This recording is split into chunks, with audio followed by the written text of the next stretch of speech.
ചേച്ചി പറഞ്ഞതുപോലെ ഈ പോലീസ് സ്റ്റേഷനിൽ ഈ മോശമായിട്ട് പെരുമാറി ഈ 3 പോലീസുകാർ, ഈ പുരുഷ പോലീസുകാർ മാത്രമാണ്, ഈ വനിതാ പോലീസ് ഉദ്യോഗസ്ഥയൊക്കെ വളരെ മാന്യമായിട്ടാണോ സംസാരിച്ചത്? വലിയ കുഴപ്പമില്ലായിരുന്നു.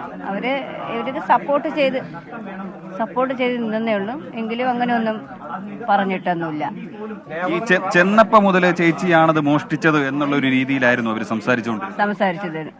ഞാൻ തന്നെയാണ് മോഷ്ടിച്ചെന്നുള്ള ഒരു ഇതിലാണ് അവരെ പെരുമാറ്റം എനിക്ക് കണ്ടപ്പോൾ എനിക്ക് മനസ്സിലായി. അത് ഉറപ്പിച്ച് തന്നെയായിരുന്നു അവർ സംസാരിച്ചത്. അതുകൊണ്ടാണ് ഇവർ എവിടെയാണ് സ്വർണ്ണം ഒളിപ്പിച്ചത് അങ്ങനെയൊക്കെയാണ് ചോദിച്ചത്? അങ്ങനെയൊക്കെയാണ് ചോദിച്ചത്. ആൾക്ക് കൊടുത്തു എന്ന് പറഞ്ഞ് എൻ്റെ ഫോണ് ഭയങ്കരമായിട്ട് ചർച്ച ചെയ്ത് എവിടെ കൊടുത്തു, ആൾക്ക് കൊടുത്തു എന്നുള്ള നമ്മൾ അന്വേഷിക്കും, നമ്മൾ കണ്ടെത്തും എന്നൊക്കെ ആയിരുന്നു. ഞാൻ പറഞ്ഞു സാർ അന്വേഷിച്ച് കണ്ടെത്താൻ പറഞ്ഞു. ഈ വെള്ളം ചോദിച്ചതൊക്കെ എപ്പോഴാണ്, എത്ര മണിക്കാണത്?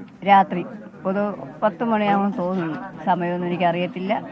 അപ്പോൾ ഞാൻ ഈ സാറിനോട് ചോദിച്ചത്. സാറ് പറഞ്ഞു ബാത്റൂമിലുണ്ട് പോയി. എൻ്റെ ഭാര്യ എന്നൊക്കെ പറഞ്ഞു ചോദ്യം ചെയ്തുകൊണ്ടിരുന്നു. 2 മണിയൊക്കെ ആയപ്പോൾ വെള്ളം താഴ്ച.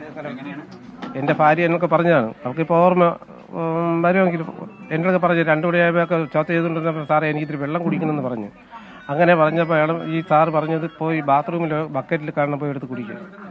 ചേട്ടൻ അന്ന് വൈകിട്ടാണോ ഈ സ്റ്റേഷനിലേക്ക് പോകുന്നത്? ഞാൻ അന്ന് രാത്രിയാണ് പോകുന്നത്. ആ സമയത്തല്ലേ അറിയുന്നുള്ളൂ. ആ സമയത്തല്ലേ ഞാൻ ഓട്ടോ വിളിച്ച് അങ്ങനെ എൻ്റെ മക്കളും പോകുന്നത്. പോലീസ് വന്നതിന് ശേഷം നമ്മൾ പോകുന്നത്. ഈ നിങ്ങളും ഈ കാണാൻ ശ്രമിച്ചിരുന്നോ? ചേച്ചി അകത്തുണ്ടായിരുന്നപ്പോൾ കാണാൻ ശ്രമിച്ചിരുന്നു. അപ്പോൾ പോലീസിന്റെ പെരുമാറ്റം എങ്ങനെയായിരുന്നു? പോലീസിന്റെ പെരുമാറ്റം എന്നെ കാണാൻ താമസിച്ചില്ല. എന്നെ തെറി വിളിച്ചല്ലേ പുറത്താക്കിയത്. നിങ്ങൾ മാത്രം നീ മാത്രം അവരെ കാണണ്ട, നീ പുറത്തില്ലെന്ന് പറഞ്ഞു. അതിനുശേഷം ഒരു 10:30 ശേഷമാണ് ഞാൻ ആഹാരം കഴിച്ച് എൻ്റെ മോൻ്റെ കൊടുത്തു വിടുന്നത്. എൻ്റെ മോൻ അവിടെ ചെന്ന സമയത്തുള്ള പ്രതികരണം, അത് പള്ളു വിളിച്ചിട്ട് പറഞ്ഞ് ഒരു കിട്ടാത്ത ഒരു പ്രതിയെ കിട്ടിയപ്പോൾ നീയൊക്കെ വിഷം കൊടുത്ത് കൊല്ലാൻ കൊണ്ടുവരണമെന്ന് ആ പോലീസുകാരൻ പറഞ്ഞു. ഈ നിങ്ങൾ ഈ മാല കിട്ടിയെന്ന് അറിഞ്ഞ ശേഷം നിങ്ങൾ പോലീസ് പുറത്തിറങ്ങാൻ പറഞ്ഞു, അവരൊരു ക്ഷമയെങ്കിലും പറഞ്ഞിരുന്നു, അല്ലെങ്കിൽ എന്താണ് അവരുടെ ഒരു പ്രതികരണം ഉണ്ടായത്? പ്രതികരണം വേറെ ഒന്നുമില്ല. അത് ഇവളൊക്കെ പറഞ്ഞു, എന്നൊക്കെ വിളിച്ചു നിർത്തിയിട്ട് പറഞ്ഞു ഒരു പരാതി അവർക്ക് ഇല്ലാതെ പറയും. എന്നെ ആദ്യമേ കേസ് ഉണ്ടാണോ എന്നാണ് ചോദിച്ചത്.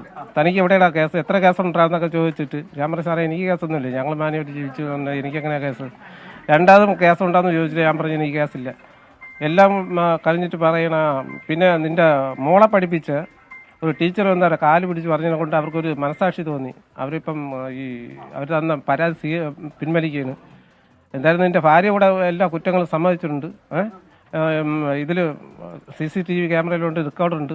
ഞാൻ പറഞ്ഞു സാറേ ഒന്ന് കേൾക്കട്ടെന്ന് ചോദിച്ചു. പറഞ്ഞ് അതിപ്പം നീ കേൾക്കേണ്ട കാര്യമൊന്നുമില്ല എന്ന് പറഞ്ഞാണ് എന്നെ പുറത്താക്കുന്നത്. പരിസരത്ത് കണ്ടുപോയിരുന്നെന്ന് പറഞ്ഞിരുന്നു അവസാനം. അത് തിരിച്ചിറങ്ങുന്ന സമയത്ത് എൻ്റെ ഭാര്യ വിടുന്ന സമയത്താണ് പറഞ്ഞു. ESI പറഞ്ഞു ഒരു കാര്യമുണ്ടെന്ന് പറഞ്ഞിട്ടാണ് വിളിച്ച് പറയുന്നത്. നീ ഈ കവടിയാറോ ഈ അമ്പലമുക്കിലോ ഈ ഭാഗത്തെ കണ്ടുപോരുത്, എവിടെയെങ്കിലും നാട് വിട്ടു പോയിക്കൊള്ളുന്നു. അപ്പം അങ്ങനെയാണ് ഒരു പ്രതികരണം.